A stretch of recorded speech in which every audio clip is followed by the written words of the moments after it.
UPI payment का इस्तेमाल करते हैं, यानी अगर आप लोग भी ऑनलाइन ट्रांजैक्शन करते हैं, कोई आपको पैसे भेजता है या आप किसी को पैसे ट्रांसफ़र करते हैं, तो आप ये समझ लें कि जनवरी में कुछ रूल्स को चेंज किया गया है और यूपीआई को लेकर 5 बड़े नियमों का बदलाव हुआ है।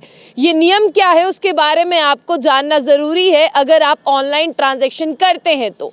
अभी सबसे पहले आपने देखा कि साल की शुरुआत में कहा गया कि जितने भी लोग गूगल पे, फ़ोन पे या पेटीएम का इस्तेमाल करते हैं, जिन लोगों ने काफ़ी देर से जो है इन सारे ऐप्स का इस्तेमाल नहीं किया, यानी आपने ऑनलाइन ट्रांजैक्शन नहीं की, और उसी के लिए जो है उन सबके खातों को परमानेंटली बंद कर दिया गया है। अगर आपको अपना बंद पड़ा हुआ खाता खुलवाना है तो उसके लिए सबसे पहले आपको कन्फर्म करना होगा अपने मोबाइल नंबर से कि आप गूगल पे का इस्तेमाल कर रहे हैं, फ़ोन पे का इस्तेमाल कर रहे हैं, पेटीएम का इस्तेमाल कर रहे हैं, किसी भी ऑनलाइन ऐप का इस्तेमाल कर रहे हैं जिससे आप किसी को भी पैसे भेज सकते हैं। ये सबसे बड़ा बदलाव है।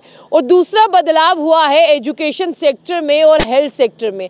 वो बदलाव क्या है कि आरबीआई ने पेमेंट लिमिट को बढ़ा दिया है। जब आप हॉस्पिटल जाते थे तो हॉस्पिटल में आपसे ऑनलाइन जो है 1 लाख रुपया ही लिया जाता था और कहा जाता था कि अगर आपका ज़्यादा बिल है तो आपको उसका भुगतान जो है कैश से करना होगा।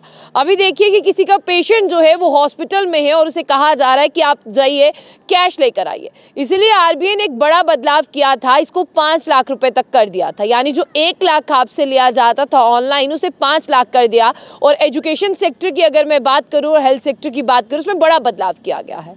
अब आप कहेंगे बड़ा क्या है? बड़ी एक और चीज़ है, आपको बता दें कि इसमें तीसरा नियम ये कहता है कि जिस तरह से आप पहली बार किसी को 2000 से ऊपर ट्रांजैक्शन करते हैं तो उसमें 4 घंटे का समय लगता है। बहुत से लोगों ने जो है इस तरह का करके भी देखा होगा, ये प्रैक्टिकल एग्जाम्पल है, बहुत से लोगों ने इसे की भी होगी। लेकिन ऐसा क्यों है? आपने देखा कि कुछ चंद लोग जो हैं आपके पैसों को हथिया रहे हैं, यानी बता दें कि कुछ फ्रॉडस्टर हैं, कुछ स्कैमस्टर हैं जो पैसे की धांधली से चोरी कर रहे हैं लोगों के खाते से। इसीलिए इसकी जो लिमिट है उसे 4 घंटे किया गया था और 2000 से ऊपर अगर आप किसी को कैश जो है वो ट्रांसफ़र करते हैं। इस 4 घंटे में आप क्या कर सकते हैं ये आपके लिए जानना बहुत ज़रूरी है।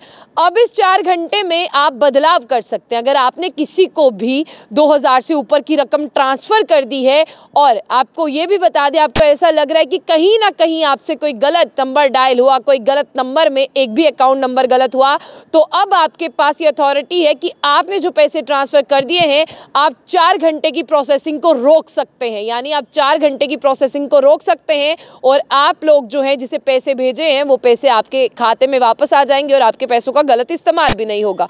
और इससे बड़ी बात जो है वो मैं आपको बता दूं कि सबसे बड़ी बात क्या है। सबसे बड़ी बात यहाँ पर यह है कि अगर आप कहीं चले गए हैं, यानी आप कहीं चले गए, आप अपना क्रेडिट कार्ड लेना भूल गए, जिसे सरल से भाषा हमारे लोकल लोग जो है अपना एटीएम कार्ड भी बोलते हैं, तो अगर आप कहीं जा रहे हैं, आपको वहां पर पैसों की ज़रूरत है, अब क्यूआर एटीएम्स आएंगे, यानी आपको पैसों के लिए कार्ड को उठाने की ज़रूरत नहीं है। और अगर कभी आप कहीं पर कार्ड भूल भी गए हैं तो आपके साथ जो है इस तरह का व्यवहार नहीं होगा, आप जो है वो पैसे निकाल पाएंगे।